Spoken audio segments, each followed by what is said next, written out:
ವಿಜಯದಶಮಿ ಸ್ವಾಮಿಗಳು ಯಾಕೆ ಕರ್ಕೊಂಡ್ಬಂದ್ವಿ, ಅವರು ಸ್ವಂತ ಕಟ್ಟಿ ಬೆಳೆಸ್ಯಾರ. ಅದನ್ನು ನೋಡಿಕೊಂಡು ನಾವು ಘಟನೆಗಳು ಮಾನ್ಸಕ್ಕರು ಎಲ್ಲರೂ ಕೂಡಿ ಅಂತ ಇದನ್ನು ಉನ್ನತ ಮಟ್ಟಕ್ಕೆ ನಮ್ಮ ಮಟ್ಟದ ಒಯ್ಯಿರಿ ಅಂತ ಇವ್ರು ಕರ್ಕೊಂಡ್ಬಂದ್ವಿ. ಇವ್ರು ಕರ್ಕೊಂಡ್ಬಂದು ಒಂದು 2 ತಿಂಗಳು CC ಪಾಟೀಲ್ ವಿರುದ್ಧ ಘೋಷಣೆ ಮಾಡಿದ್ರು. ಆಮೇಲೆ ಬಯೋಕ ಮಠ ಅಂತೇಳಿ ಗದಗ ಇಂಥವು ವ್ಯತಿರಿಕ್ತವಾದ ಇದು ನಡೆಯಲಾಗಿತ್ತು. ಆಮೇಲೆ ನಮ್ಮ ಮಠದ ಸ್ವಾಮಿಗಳು ಹೋಗಿ ಮೆಚ್ಚಿದ್ರು, ಭಾಳ ಸಂತೋಷ. ಆದರೆ ಅವತ್ತ ಜೋಶದ ವೇದಿಕೆ ಮೇಗಿದ್ರು, ಎಲ್ಲ ಲಿಂಗಾಯತರು ಇದ್ದರು, ಎಲ್ಲ ಮಠ ಮಾನ್ಯತರು ಇದ್ದರು. ಅವತ್ತ ಘೋಷಣೆ ಮಾಡ್ಕೊಂಡ್ಬಿಟ್ಟು ನಾ ಎಲೆಕ್ಷನ್ ಹೇಳ್ತೀನಿ ಜೋಶಿ ಅನ್ನ ಮಾಡಿ ಅಂತ ಹೇಳಿ ಅದನ್ನು ಮಾಡಿಲ್ಲ. ಅಲ್ಪಸಂಖ್ಯಾತ ಸೂಚಿ ಮಾಡ್ಕೊಂತ ಜೋಶಿ ಟೀಕೆ ಮಾಡ್ಕೊಂತ ಹೋಗ್ತ ಅವ್ರೇನು ಅನ್ಯಾಯ ಮಾಡ್ಯಾರ. ನಮ್ಮ ಧಾರವಾಡ ಜಿಲ್ಲಾ ಉನ್ನತ ಸ್ಥಿತಿ ತಂದವರು ಜೋಶಿ. ಅದಕ್ಕೆ ನಾವು ನಾಮಿನೇಷನ್ ಕೊಡೋದು 18 ಮಠ ಕೊಡ್ತೀವಿ, ಕೊಡೋಣ ಅಂತೀವಿ. ಒಟ್ಟು ಮಿಟ್ಟಿ ಕೊಟ್ಟರೆ ಅವತ್ತು ಇನ್ನೊಂದು ಪ್ರಶ್ನೆ ಮಾಡ್ತೀವಿ, ಏನು ಮಾಡೋದು ಹೋಗ್ಬೇಕು ಲಿಂಗಾದೇಶ್ವರ ಸ್ವಾಮಿ ಪೀಠ ತ್ಯಾಗ ಮಾಡಂತೀರಿ. ಪೀಠ ತ್ಯಾಗ ಮಾಡಂತೀರಿ. ಚುನಾವಣೆ ಮಾಡೋದಂತೀರಿ, ಚುನಾವಣೆ ಸ್ಪರ್ಧೆ ಮಾಡೋದಾದ್ರೆ ಅವರು ರಾಜಕೀಯ ನಮ್ಮೆಲ್ಲರ ಮನವಿ ಏನೈತಿ, ಇವತ್ತು ರಾಜಕೀಯ ರಂಗ ಪ್ರವೇಶ ಮಾಡಬಾರ್ದು ಅನ್ನುವಂಥ ನಮ್ಮೆಲ್ಲರ ಒತ್ತಾಯ. ಅವ್ರು ಮುಂದುವರಿತಾರೆ ಅಂತಂದ್ರೆ ಮತ್ತೆ ಮುಂದಿನ ಒಂದು ಸುದ್ದಿಗೋಷ್ಠಿ ಮಾಡಿ ನಮ್ಮ ಅವ್ರೇನು ನಿರ್ಣಯ ತಗೊಂತಾರೆ ಅದೇ ಮೇಲೆ ನಿಮ್ಮೆಲ್ಲರ ಒಂದು ಹೇಳಿಕೆಯನ್ನು ತಮ್ಮ ಮುಂದೆ ತರ್ತೀವಿ. ಇಲ್ಲೇ ಗೋಬ್ಯಾಕ್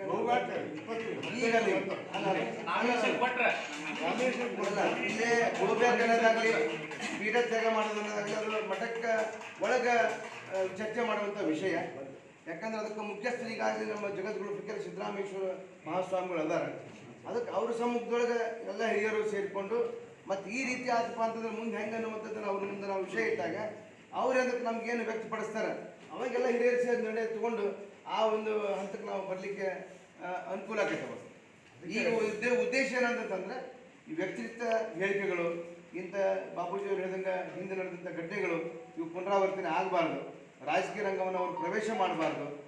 ಪ್ರವೇಶ ಮಾಡಿದ್ದಾತ್ಪ ಅಂತಂದರೆ ಮುಂದಿನ ಸುದ್ದಿಗೋಷ್ಠಿ ಕರೆದು ಹಿರಿಯ ಶ್ರೀಗಳನ್ನು ಭೇಟಿಯಾಗಿ ನಮ್ಮೆಲ್ಲ ವಿಚಾರಗಳನ್ನು ಅಲ್ಲಿ ಪತ್ರಿಕಾಗೋಷ್ಠಿ ಮುಂದೆ ವ್ಯಕ್ತಪಡಿಸ್ತೀವಿ ಅನ್ನೋ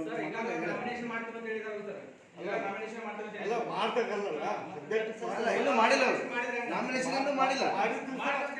ಅಲ್ಪ ಮಾಡಿದ ದಿವಸ ಪತ್ರಿಕಾಗೋಷ್ಠಿ ಕರೆದು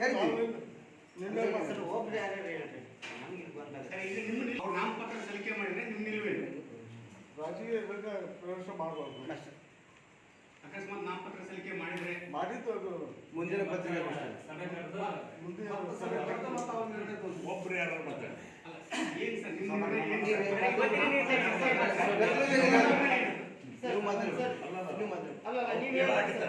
ಬದಲಿಗೆ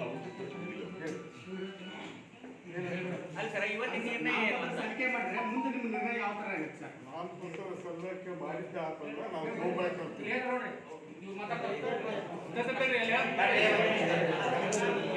ಮಾಡಿದ್ದ ಆತಂದ್ರೆ ಹೋಗ್ಬೇಕು. ಮತ್ತೆ ಏನು ಅನ್ವಯ ನಮ್ಗೆ ಗೋಬೇಕು ಸ್ವಾಮಿಗಳು ಅಂತ ಹೇಳ್ತೀವಿ. 18 ಮಠ ಟೈಮ್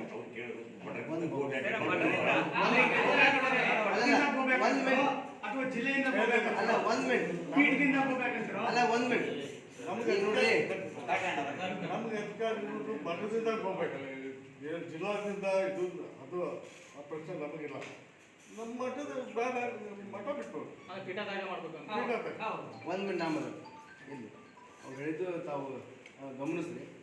ಇವತ್ತು ಪೀಠಕ್ಕೆ ಬರ್ಬೇಕಾದ್ರೆ ಎಲ್ಲ ಭಕ್ತರ ಎಲ್ಲ ಹಿರಿಯರ ಸಮ್ಮುಖದೊಳಗೆ ಅದಕ್ಕೆ ಆದಂಥ ಒಂದು ಕಾನೂನು ವ್ಯಾಪ್ತಿಯೊಳಗೆ ಇವತ್ತು ಪೀಠಾಧಿಕಾರಿಗಳಾಗಿ ಅವರಲ್ಲಿ ಬಂದಾರೆ.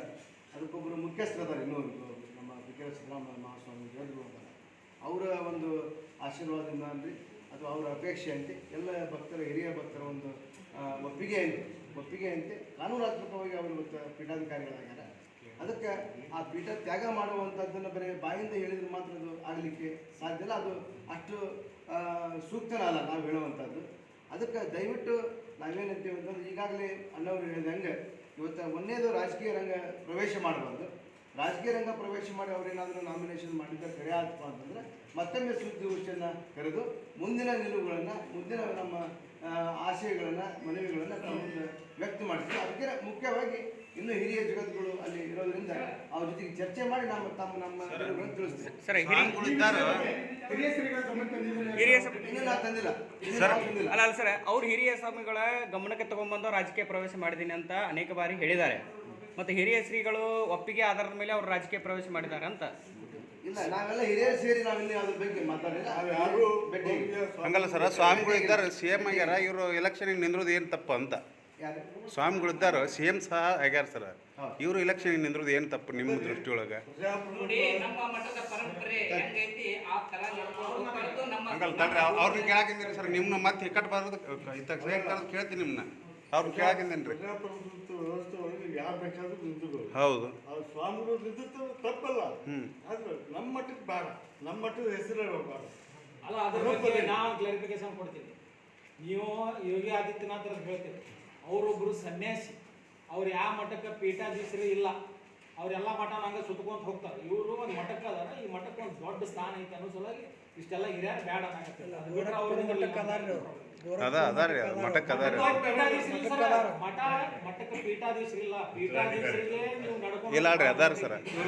ಅವರು ಉತ್ತರಾಧಿಕಾರಿ ಅದಾರ.